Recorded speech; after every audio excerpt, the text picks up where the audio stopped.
morning, everyone, and welcome to the Spirits of Society of Virginia for our 11 o'clock meeting on Sunday. And we always start off with an initial message. Today is no different. It is from the book, The Way, the Truth, and the Life. It is number 142, entitled, One Lord Only. Jesus was recorded by Luke in chapter 16, verse 13. No servant can serve two masters. Emmanuel now writes for us through the mediumship of Francisco Candido Javier. If Christians down through time have faced trying situations of perplexity on the roads of the world, it is because ever since the time of the apostles and the martyrs, most of them having been taking part in disseminating erroneous sentiments with regard to the Lord, whom they should be serving. Since Christ's kingdom has not yet been established on the earth, one cannot satisfy both Jesus and the world. Wickedness and responsibility cannot exist together in daily life. What can be said of a person who tries to direct two centers of antagonistic activity at the same time? Christ is the central focus of our thoughts. After God, he is the sole Lord of the children of the earth. He has inalienable rights because he has been our light ever since the first day we began our evolution, ever since God created us. And he reached out to us for our redemption with the sacrifices of his love. We are his servants. We must humbly attend to his sublime interest. In order to do this, we are not supposed to run from the world or our responsibilities, but rather transform the area of service that has been entrusted to us into cells of Christ's work. Therefore, the main task of disciples is to understand the transitory character of physical life, devoting themselves to the Master as the center of their lives, and offering his divine benefits to their neighbors. This message is straightforward. Christ should be the center focus of our life. And as he demonstrated to us time and time again, the love and the non-judgment and the support for anybody who crossed his path. The interesting part when preparing for this message was last night at 6 o'clock, Daisy Gallant had the 6 p.m. prayer. And what was her message? It was from our Daily Bread, number 78, I believe.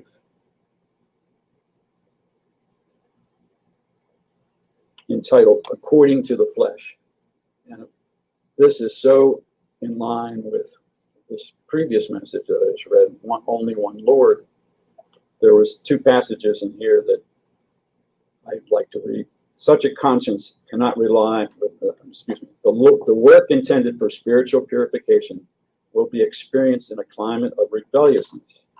Such a conscience cannot rely on the blessing of love, because from its point of view, the ties of affection are mere mechanical actions of fortuitous desires. When we think that love, we don't appreciate love the way we should, that it just somehow happens.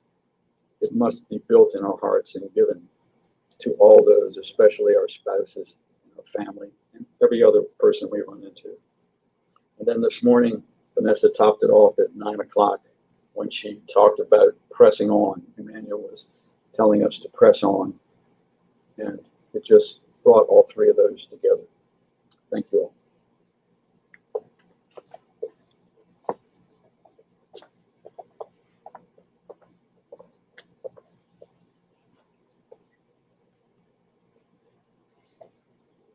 Message after message. We're going to learn it, right? We're learning beings. We're progressing. We never regress. Let us never lose hope on ourselves. Let us then, as John read, one Lord, let us then connect consciously with God, We are connected to God no matter if we appreciate God or not. But when we connect with God, life changes. Dear God, thank you for the air we breathe. Thank you for existing, whether in the physical body or not. We want to thank you for allowing us to be here today. We have the illusion that we make absolute choices in our lives. But why would we if we don't know everything? You mercifully, kindly secure our lives with restrictions. Thank you for not allowing us to do everything we want. Thank you for giving us a physical body that has limitations, though blessed. For we are at a level of evolution when we don't know better yet. We are learning to educate ourselves, to discipline our impulses, and most of all, to be selfless in greater harmony with you. Learning the most essential virtue, humility, which we understand is far from us, but we humble ourselves to you. Feeling our smallness, though our divine essence. And we thank you for inviting us to be participants in your creation, making us your co-creators. May today we co-create more wisely, more consistently, and more coherently.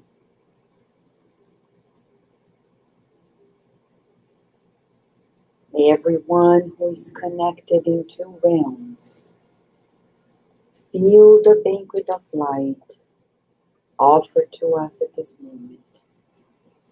May we allow the spirit doctors, nurses, and therapists to treat us while we learn what we haven't learned, while we identify new horizons. Feeling your guidance and protection. We open this therapeutic session with you, and so be it. Our children have a wonderful session with Ms. Luciana for Ben Franklin's Virtues. Let's enjoy it. Meanwhile, we are here. For those who are in the internet, you're welcome to ask questions, participate as much as you want. Okay.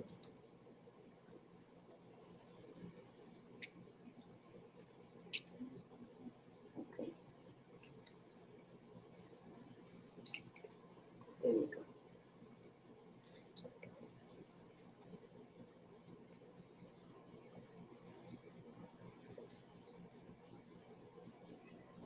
All right, so today we have a study that comes from the book Evolution in Two Worlds, book that is already in English. The original is this one in Portuguese, Evolução em Dois Mundos. And we say this because if you can read Portuguese, go read it in the Portuguese version, because first, it's the original.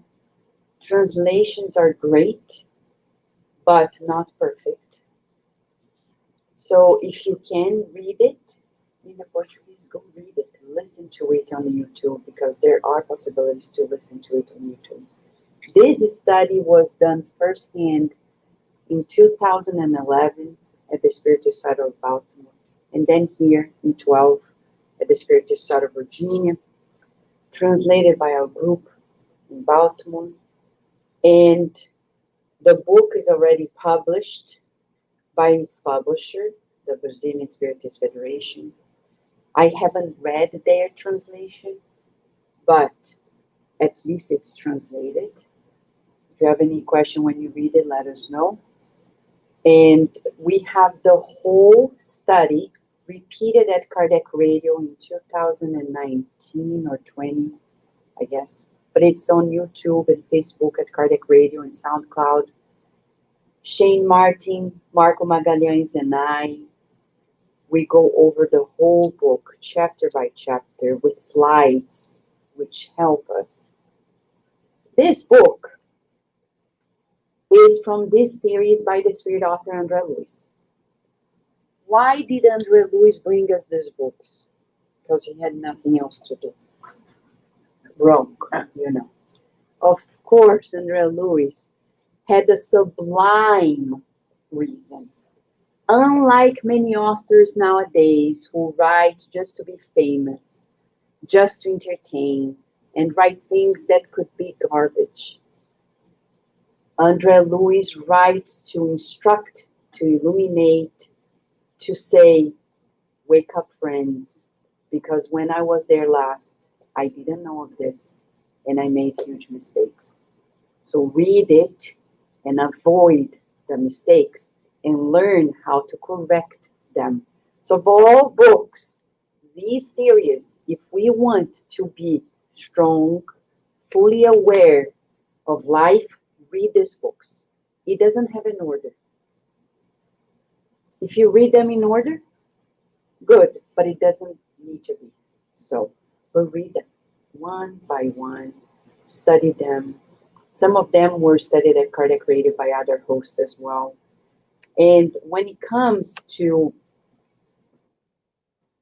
these books, Evolution into Worlds is one of the almost the last ones that Andre Luiz brought to us. And this was brought through two mediums. Can you imagine? Chico Xavier was in one city, in the east side of the state of Minas Gerais, near the Atlantic. And the other medium was living on the west side of the state of Minas Gerais, in Uberaba, Baldo Vieira. Back then, in the 50s, no internet. Phone was really expensive. And they were not communicating with each other, and every other chapter was brought in by these mediums. It's a true phenomenon. Chico Xavier only had the 4th grade, and Baldo Vieira was not only a physician, but a dentist. So it's telling us that mediumship does not depend on degrees. It depends on something else that we need to study, but showing to us things that humanity don't understand yet, but with Spiritism, it's understandable. That's the making of this book.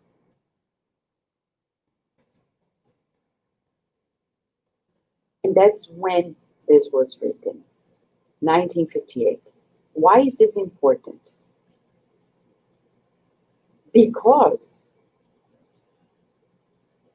this book contains scientific information that was not and still not yet validated by science, but some of them were validated by science decades later. As a neuroscientist, when I read chapter 9, which is about the brain, I said, I cannot imagine if I had read this book back then. I was not born yet. Neuroscience was not a science, a field of science per se yet. He was telling at the beginning of the chapter, neurons renew themselves time and again in the body and in the spiritual body. I said, okay, in the spiritual body possible, but in the physical body, and it was only in 2002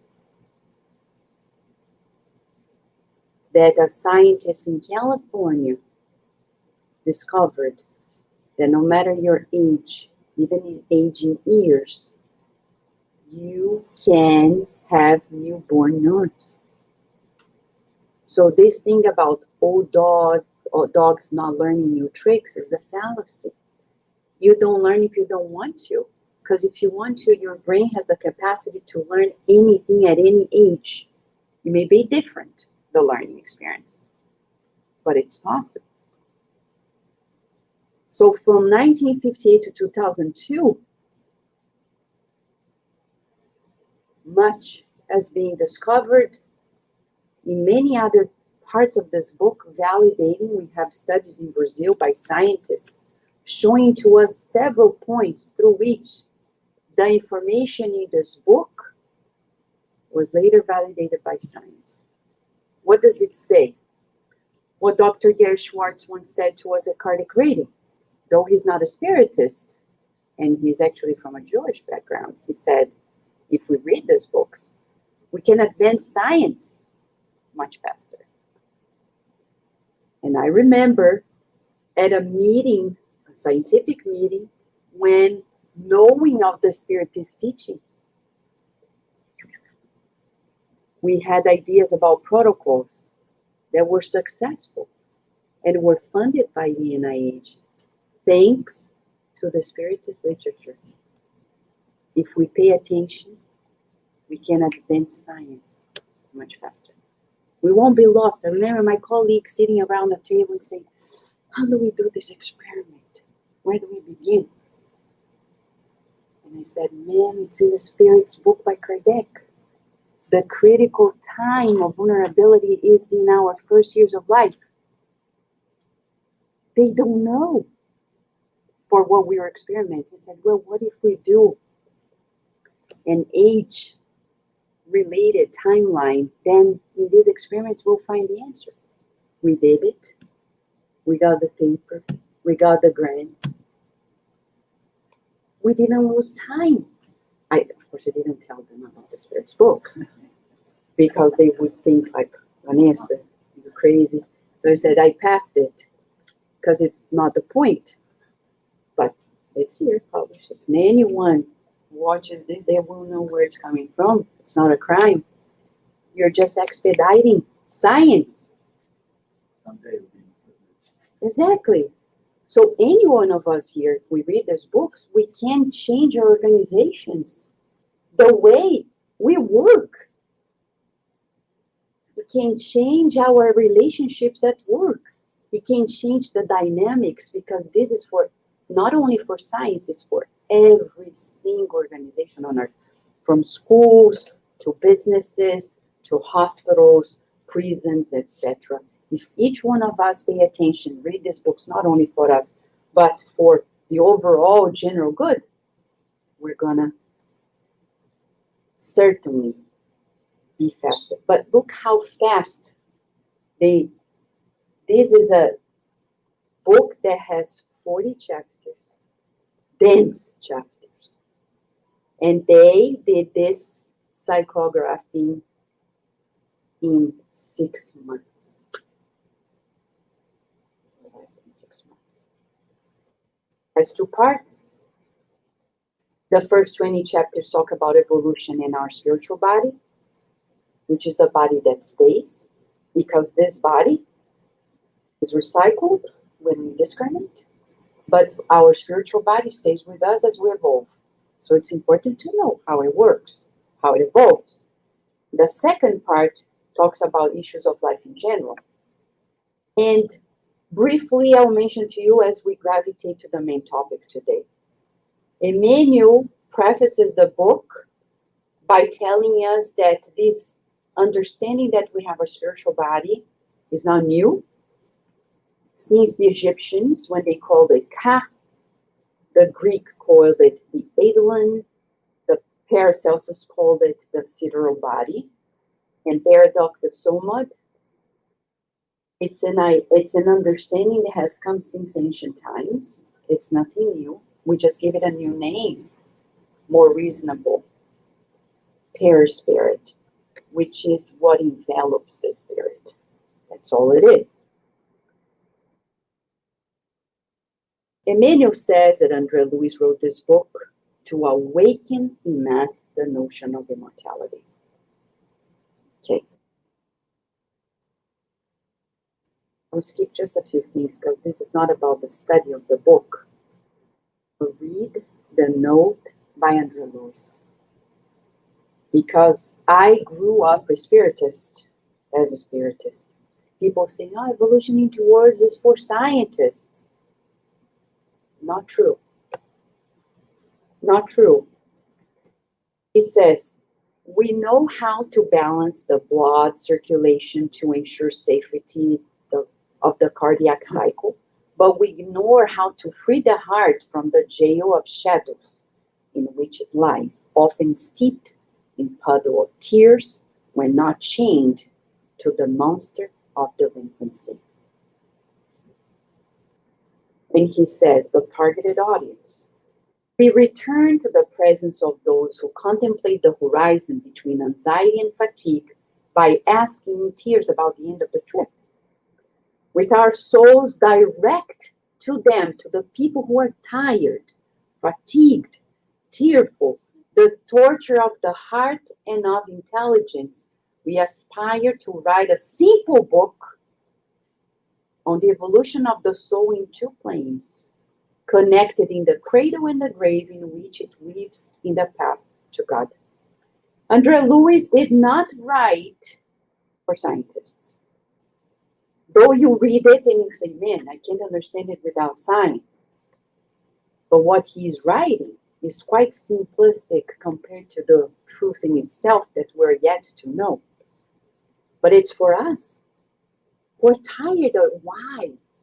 Why am I living a life like this?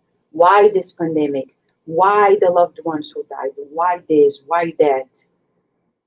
And he says, if you do not feel the chill of night on the stormy sea of human trials, numbed in the illusion that makes you mock the truth itself, our reminder is in your hands. Our reminder in your hands reaches the wrong address. So he's not here to prove to anybody. If you say, oh, my loved one is so rational. If I give this book, they're going to be so spiritual. He's saying, no, I'm not here to prove to you that life goes on. That's not why this book is coming to life.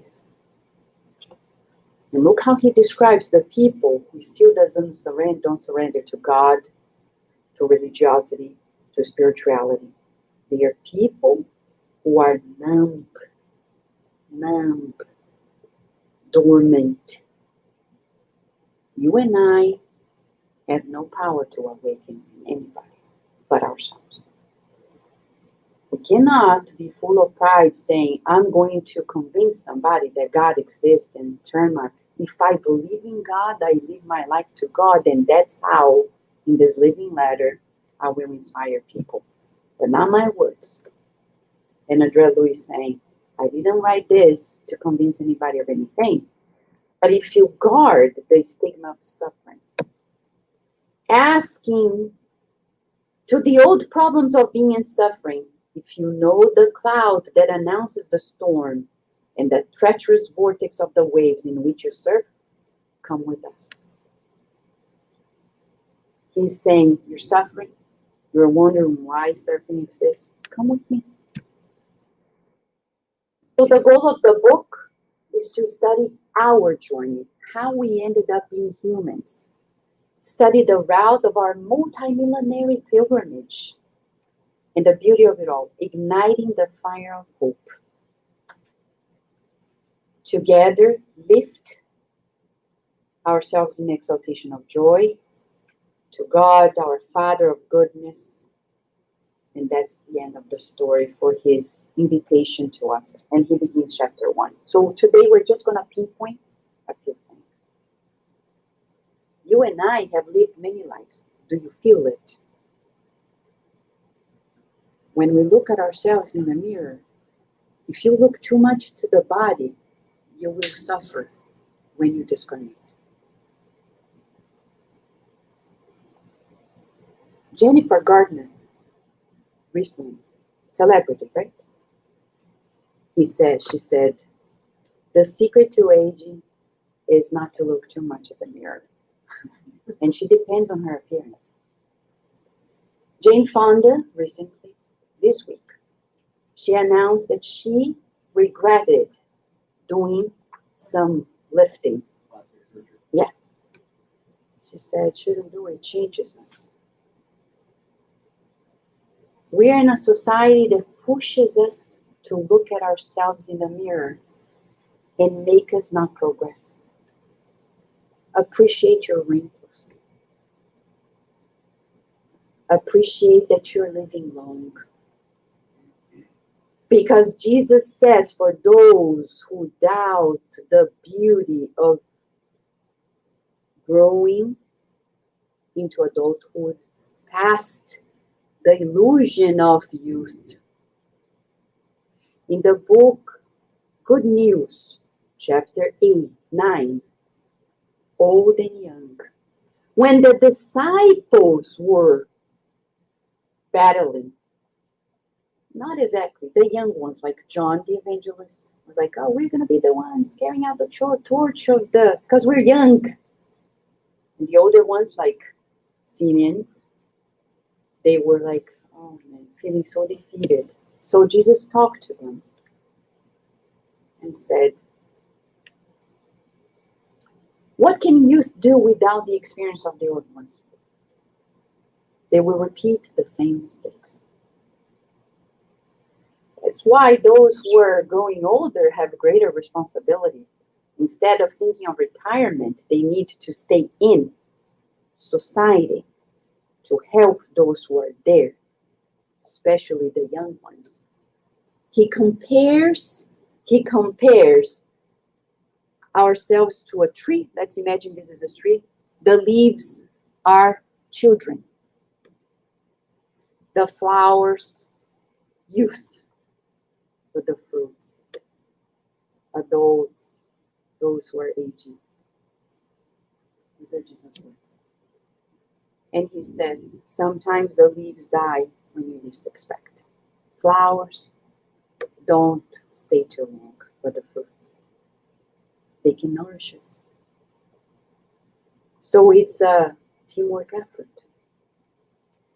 We need one another. We cannot dream of this retirement, friends, of doing nothing. It's sick.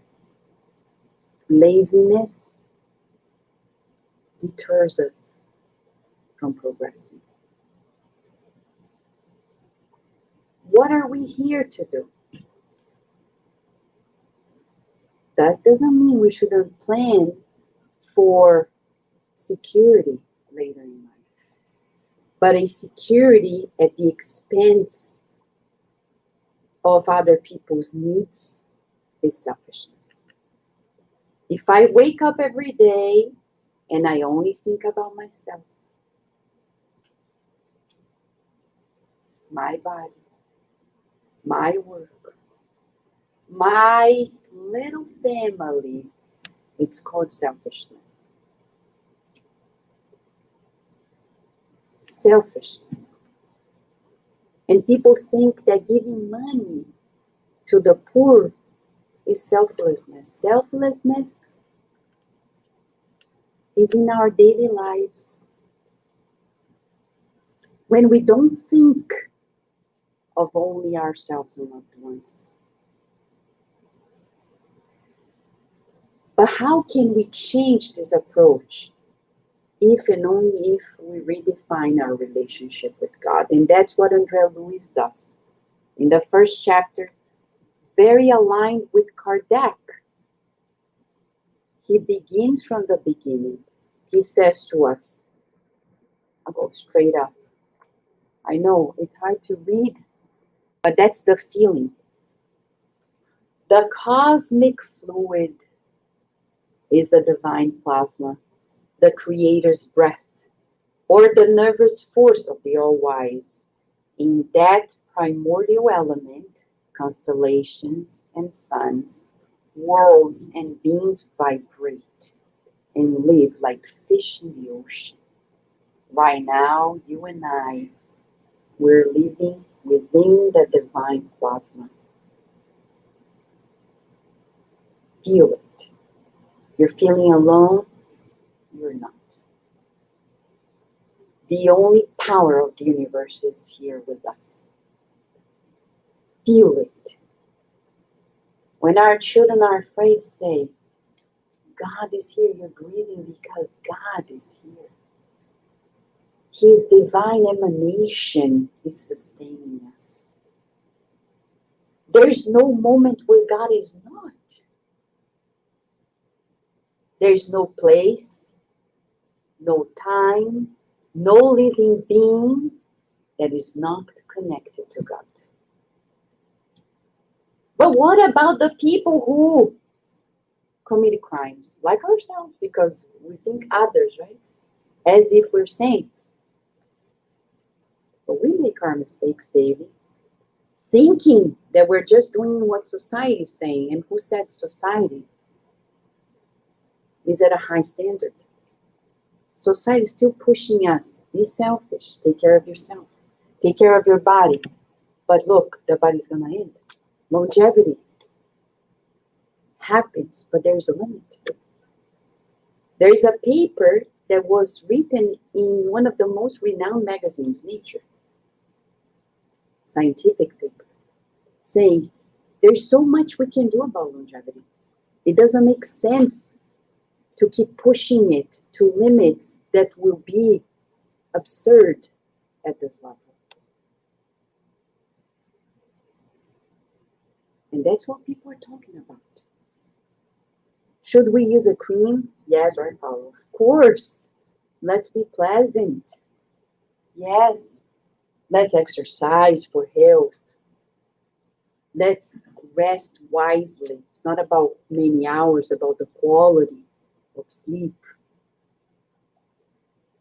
But it's much more than that. It's about what we do with our ears. Because if they continue to be blank pages in which we don't leave a trail of good, this reincarnation was for nothing. None of these books and other books that are not spiritists, we hear spirits saying, yes, I got to a good state of mind in the afterlife because I had children. Having children does not check the box. It's how you had children. Did you sacrifice? Or were you power struggling with the child? Trying to be better. Trying to prove egotistically, I'm right, they are wrong. I'm good, they are not. None of these books say that going to the job every day and paying the bills will do the deal of a clean conscience. It's how we do the job. If I go to work and I don't learn to love the people I work with or work for, I didn't check the box. You worked, you extenuated your life, you paid the bills, but the major bill of our conscience we didn't pay.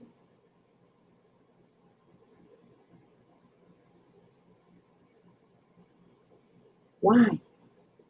If God is constantly bathing us, it's as if we are in the waters of God, the ocean of God, like fish. What are we doing with this divine plasma? What should we do?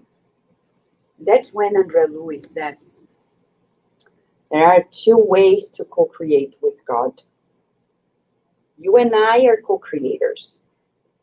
What does that mean? Let's pause for a second, okay? I'll black it out. Let's pause for a second and ask, if I am created a co-creator, what does that mean? What does that mean? Say it out loud, John. You're going to encounter things, people that you can use to be the example of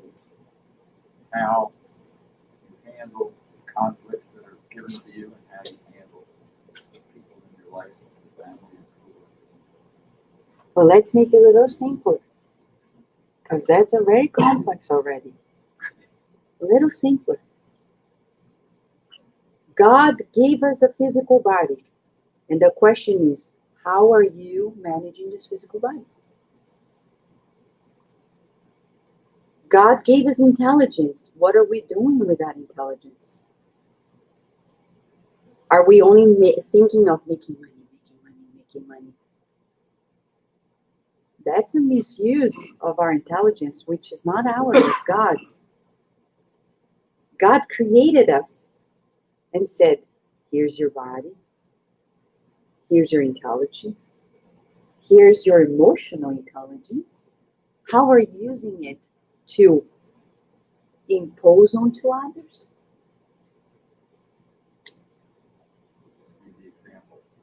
Right? Then John is saying, well, God wants us to participate.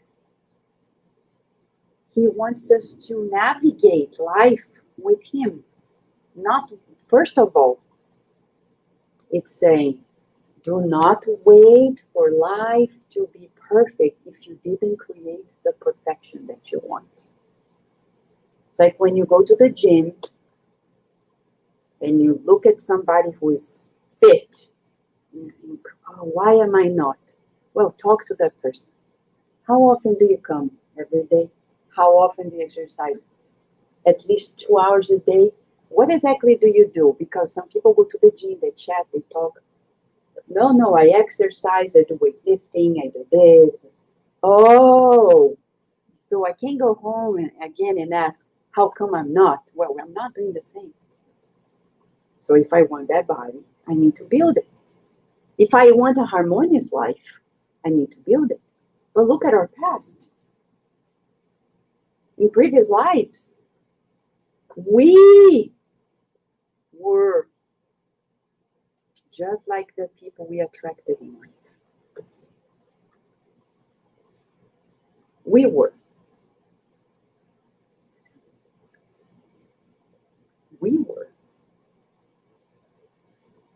The boss that is full of vanity. Oh, that boss thinks so much of himself. I wonder why we attracted a boss like this. Because we can only recognize what is inside of us. Whatever I see in people is inside of us. Because there are people who are around this boss and don't see what we see. Because we see what we know. In Portuguese, it's much easier to say, eu reconheço aquilo que eu conheço. I only know what I recognize only what I know. If I bring this to a Native American back in the 1500s, they wouldn't know what this is. But if I just glance it at a baby, the baby wants it because they know they can watch cartoons. Even a baby knows. Because it's we're constantly exposing it. So they know, they recognize, boom. So we can't complain that we are not in harmony because we haven't created that harmony. And that's where God is saying, come on, you do your share. You want harmony? Be harmonious. You want peace? Be peace. You want kindness? Be kind. I see children who come and say, he was not kind, she was not kind. Were you? Are you? What do you want to do? I want to kick him. Well, then you're not kind. You want kindness, but you want to kick. You don't agree with anger, but you are angry. You don't agree with violence, but you're being violent. So then the violence is in you. And that person is just a mirror.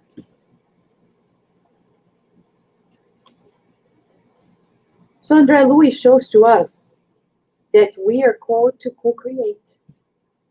And it takes effort and repetition. There's no other way. But I prayed, Vanessa. No, it's not about prayer. You have to work. Praying doesn't clean the house. We wish our house will be sparkly clean easily. The genie, right? The genie, like shaking the nose, everything clean. We wish vacuuming, the laundry, car clean, office clean, everything clean. No, we have to work for it. Till the day where Jesus level, he didn't need to twitch the nose, but he transformed water into wine. The waters opened, he walked on water, he healed because he was already. He made so much effort in many lives elsewhere. When he came here, he was pure. That's our goal. To co-create every day, all the time. So wake up. Oh, I wish I could sleep more. Oh no, thank God. Today I'm going to co-create. Co-creating words and thoughts and feelings and actions. I don't want the easy one. I tell Virginia all the time. I know it doesn't suffice, but I will repeat till my last day to her. Virginia, challenging things and hard things are great.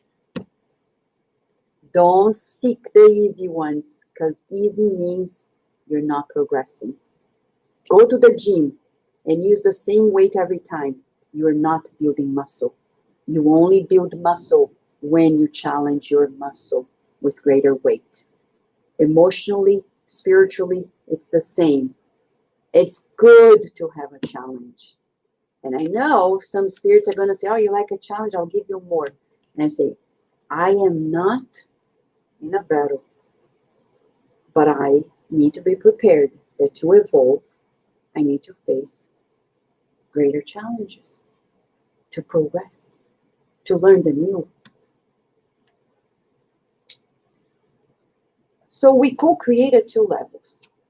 Those who are very evolved like Jesus, he calls it co-creation, a greater plane. What do? Andre Luiz says, these glorious intelligences take the divine plasma and convert it in cosmic habitations of multiple expressions. What he's saying? They build planets, galaxies. That's what Jesus did in his friends at his level. They, in the name of God, use this divine energy to create planet Earth, the solar system, for us, in the name of God, following God's guidelines. These planets' habitations last for millennia and millennia, but they have a limit. They wear out and are transformed. Once the created spirit can form and co-create, but only God is the creator of all eternity. So, Jesus and pure spirits like him, there are zillions in the universe. So when you feel lonely, think of a star, the sun. Meeting place of pure spirits. The light that comes from them are the rays of light. They reach us and give us life. It's their love. So every day when we sunbathe, it's divine love bathing us.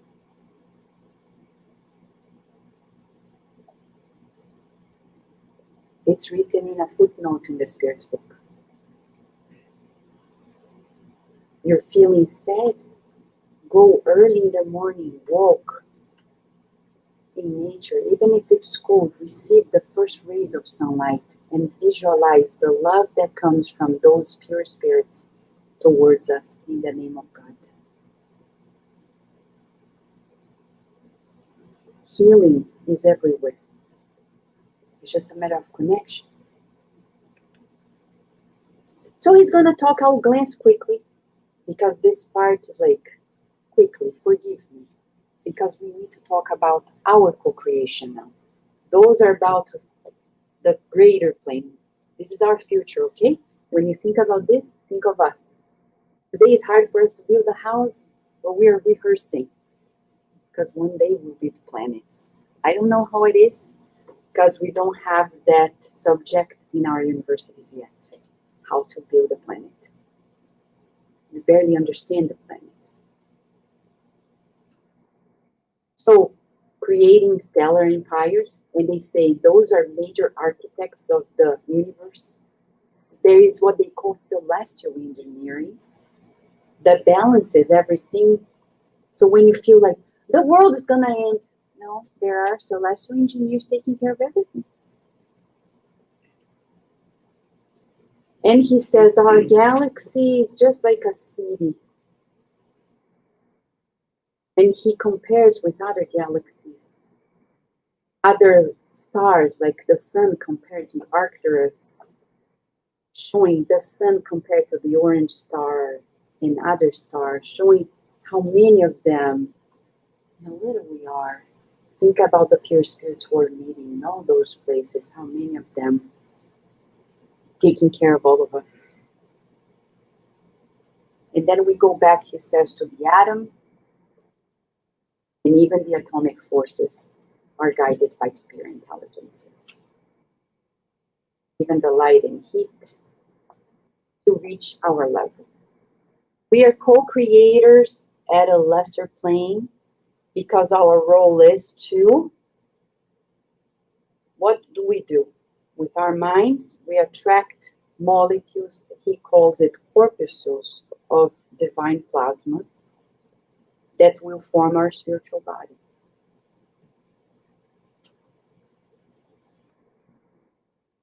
We create civilizations in two realms, incarnate and discarnate, things that last shortly, and we can create even living hell.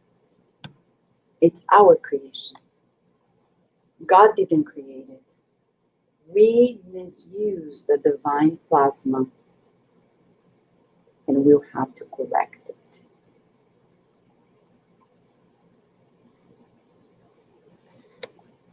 In chapter 2, he talks more about this thing. So we want to talk about this last part here. We think that criminals are those who are in prisons. We think that infernal intelligences are those who obsess people. But anyone at any given time who is not aligned with the love of God is an outlaw. So being selfish is being an outlaw. Thinking of ourselves all the time in our time alone is like being a criminal. You are at work and you only think of your own good. You're not aligned with God. I'm not aligned with God when I go to work and I only think of me, mine. Oh, I have to fulfill this. No, stop. Look at the other person. One day we'll be like Jesus. Have you ever heard of Jesus' to-do list? Never. He never said, can't talk to you because I have things to do.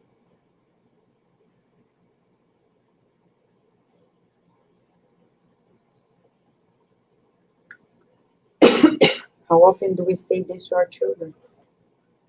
How often do we think of this with our spouses, with our relatives? Not now. At those times, we're creating hell without noticing.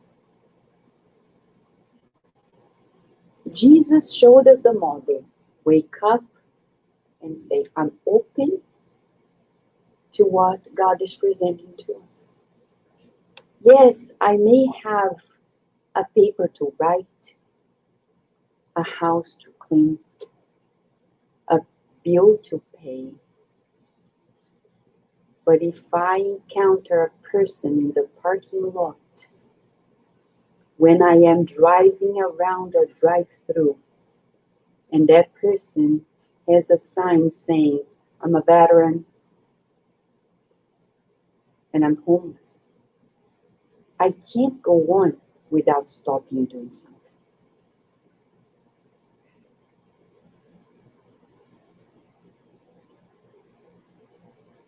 Because if I do, I'm creating the living hell that we're living on earth. Because these people are the way they are because nobody cares. And they blame him, the veteran. He was careless. He had problems with anger management. Yeah. But the people who are around didn't help either.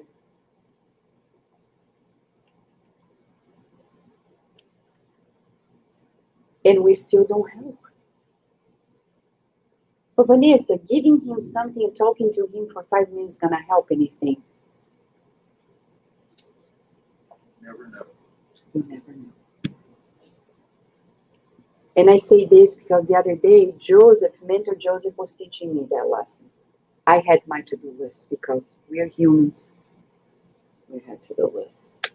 So I got Virginia. We had things to do. That day, I was going by and I saw this veteran. And Mentor Joseph said, remember. I was like, oh my gosh, time, Mentor Joseph, time. I said, my niece. It's like, okay, Virginia, we have to do something. We got him something. But he said, no, don't stop by and give. Get out the car, go there, talk to him. And then I said, sure. And then he said, look at him in the eyes. So Virginia was next to me. She had books with her. She was holding the books. And I said, what's happening? And he started talking about his life. Mentor Joseph said, just listen while when you stay in prayer, we are working here energetically with him and those who are with him. Virginia was paying attention. I was paying attention.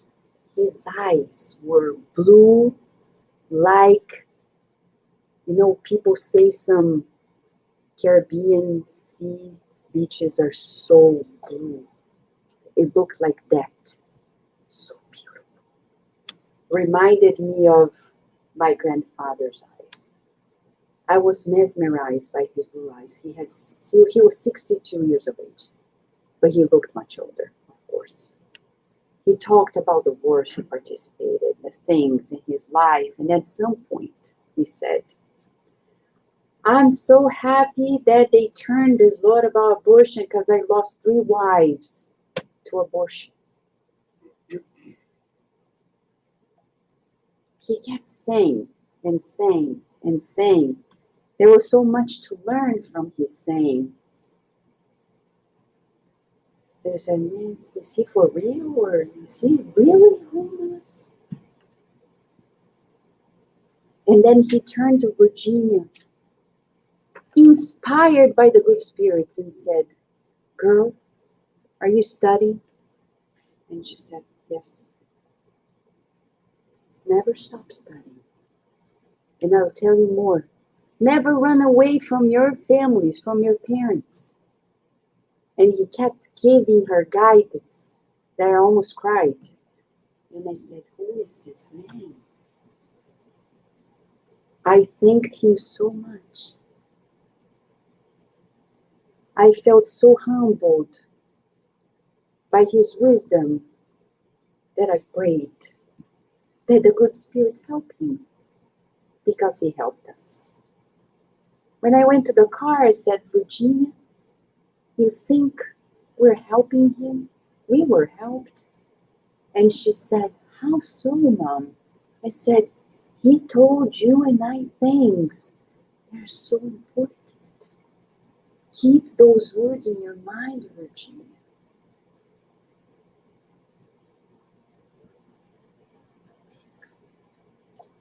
And that's how we co-create at our level. We may not have too much money, but the little that we give with the effort that we can change not only the person's life, but our lives. Just by being present. Sometimes a friend just needs our presence there. Just not to go wild in a divorce or in crazy ideas. We just need to be there without words. So today, you and I are being asked to push, to press on the co-creator button consciously every day and use our creativity for how we can co-create more consciously. Even if it is at our home in the middle of the night when you wake up and you can't go back to sleep easily, and you do what Chico Xavier used to do. Pray, pray, pray till sunrise. Pray. Pray as he used to do for the neighbors in the street, for the ones in the other street, for each person at work, visualizing the light of the good spirits and Jesus onto them, the family members. By then you're asleep again. If not, ready to go up and work, but replenished. We co-create in prayer. We co-create in good thoughts, in good feelings, in good actions, in good words. What an honor for us. Think about it. You're not a puppet of God. I'm not a puppet of God. God is saying, I need you to be with me, co-creating, to build a better life. To finalize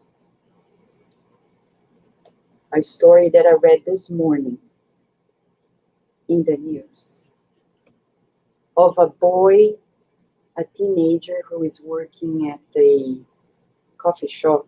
I don't remember if it's Dunkin' Donuts or any coffee shop. And he was serving a blind man. The blind man had $20 that fell on the floor. The woman behind him in the line took the $20 and put it in her purse. See the news. What did the teenager employee do? Good question. He said, ma'am, can you return the $20 bill to the man? And she said, no, I won't. Then he said, I'm not going to serve you. Because in this establishment, we don't serve people who are disrespectful like you. And he said, walk out. And then he got $20 and gave it to the blind man and served the man.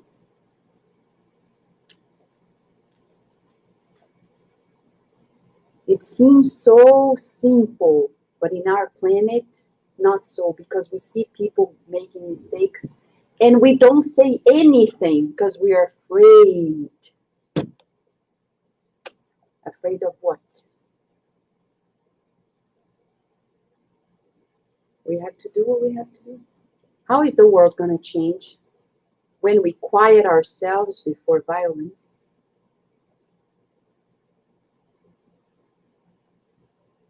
We're being co-responsible for that violence, for that aggression. So let us co-create with courage. That's the call today. We're going to wrap up feeling this co-creation in our passes with the encounter with Jesus, shall we, friends? Okay? Carlos is kindly going to play that track for us, and we're going to receive the passes.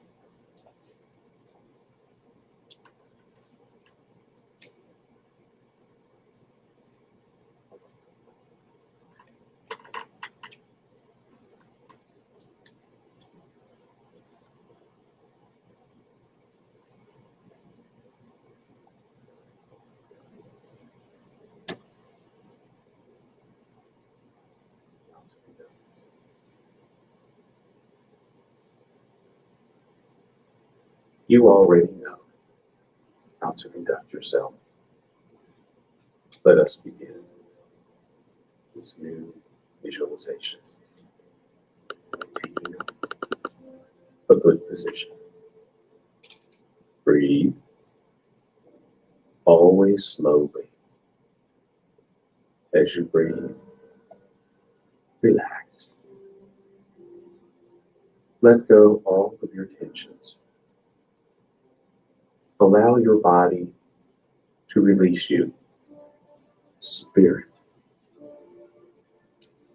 The only way you can do this is by relaxing. Begin relaxing. As you breathe in a tranquil rhythm. Modern life causes us many pressures of a psychosocial nature that make us lose our harmony. Conflicts of various origins that unbalance us. Difficulties, which are in fact existential challenges that discourage us. But now, you will be able to free yourself from all these afflictions by sending to your unconscious and a mental reprogramming everything that is necessary for a healthy and harmonious existence. Visualize a mountain. Visualize a mountain, or a mount, or a range of mountains. Whatever is familiar to you. Visualize it. Now, transfer yourself there. It is nighttime, and nature is festive. And you are at the top of the mountain. Let your eyes drop and reach the horizon. And you can still notice the last rays of sunshine. Note the other mountains are already in darkness. And the sky full of stars. Observe. You are alone. We are rarely alone. And now, you are alone. Alone with God. God fills the universe and is beyond it. At this moment, you can feel Him closer. Let Him penetrate you. At a distance, you can hear the music made by the wind, the various sounds of nature. And you are all alone on this immense mountain, or in the place of your choice. Walk slowly, absorbing the oxygen, nature's purest and most rarefied oxygen. Breathe it in. Let yourself be filled by this blessing that maintains organic life, all life on earth. Breathe in gently. Hold it. Breathe out. Look at the sky once again. You might identify some of the stars. are familiar with it. But taking your eyes down in a straight line, you can see in front of you, at a long distance, a star that is moving. You can see a moving star. Observe it. It is shining brightly. It is coming towards you. And you are puzzled as you contemplate it. It is coming closer and closer. And now, it's only yards away. It has the size of a human body, and it has become one. Observe this body, the long robes, the white material, the stoic head, surrounded by hair and combs of a honey-colored light, or of golden color. The beard over the slim chest, mixed with his hair. The strong nose. Observe the lips, full lips, slightly open, and the eyes like two torches. The ample forehead. You know him. It is Jesus. It is Jesus who has come closer to you. Observe him. There he is. He comes a little closer, and you see him in all his glory, irradiating a gentle light. He looks at you. The expression is one of tenderness. There is an air of melancholy, and he emanates much love. He seems to say to you without words, ask me for something. I have come to help you. Ask me for something. This is a moment, a very important moment in your life. Don't ask for trivial things. Meditate on something with great meaning, something profound, something great. And when I count to 3, ask him for it.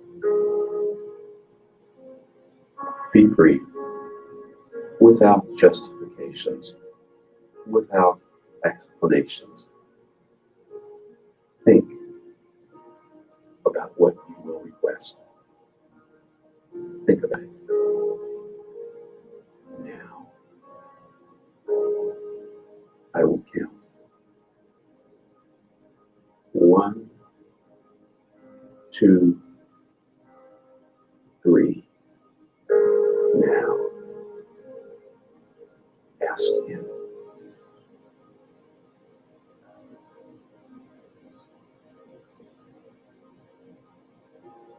He has already registered your request, and he opens his arms, coming closer to you, to embrace you. Embrace him. Embrace him. He melts in your arms and goes into you, disappearing within you. Remember that he said, I am the life. And he is within you now, impregnating your immortal and triumphant spirit. Do not become melancholic anymore. Do not think about possible future disappointments. Do not allow yourself to hold unjustified, tormenting ideas. He is within you. So say this: I am life, and a triumphant life. Say it again, and once again. Say, I am happiness in life. Repeat it. I am fulfilled, and so I shall remain. Look at yourself. You are irradiating his light. Again, look at yourself. You are irradiating his light. Breathe it. Hold it. Breathe out. Say to yourself, nothing of a disturbing nature deserves my attention. When I return to the objective reality, I will conserve the presence of Jesus within me, and I shall be healthy, happy.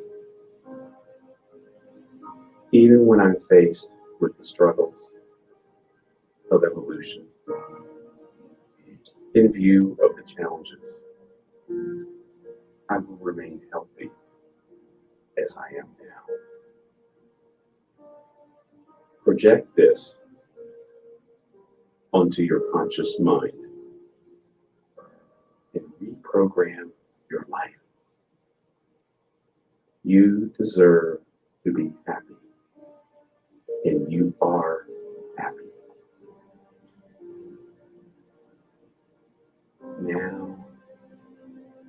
Now, it is time to come back. Come back to the place where your body is. Come back. Take it totally. Feel its organic sensations. Keeping your eyes closed. Breathe in. Hold it. Breathe out. Listen to the music in the air. Hear it. Open your eyes. Feel the sensation of well-being that you retain. Gently move. If you want to, you can move. You can stretch. But whatever there might be, never lose touch with the sensation of well-being that you have brought back from the mountain or from the mountain where you were. Hold on to this sensation and repeat the experience periodically, helping Jesus to answer your request. Through a positive attitude, an idealistic mind, a pacified heart,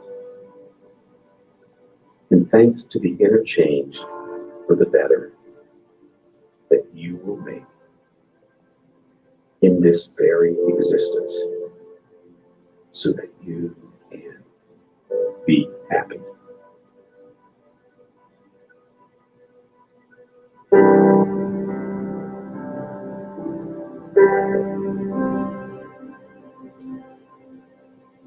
We now thank you, dear Lord,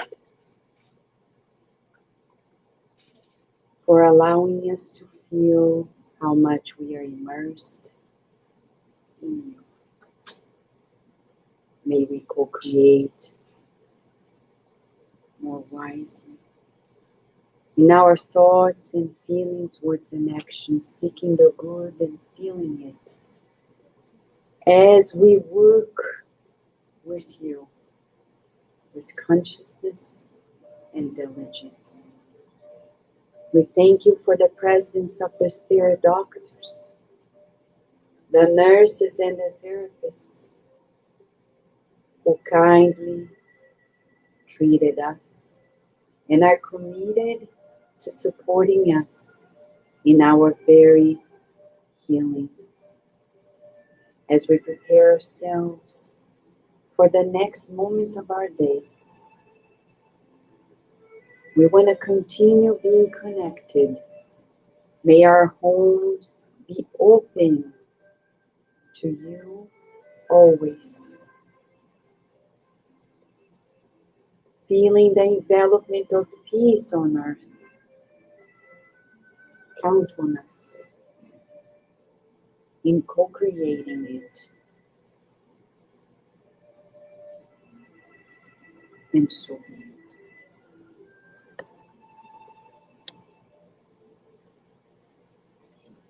We're going to receive the water. Let's not forget the water has spiritual remedies. Take it. Drink it at home. Fill it up again. And our children have prepared a symbolic lemonade stand. It's going to be by the bookstore because they want to raise funds for the Fairfax shelter, animal shelter. It's their idea. They drew flyers, etc., and then the center is supporting them. They are going to raise funds to share, to give to the animal shelter. All right. They have cupcakes, lemonade, and some delicious Brazilian dessert that was made by. For those who are over the internet, thank you, friends. We wish you a lovely day.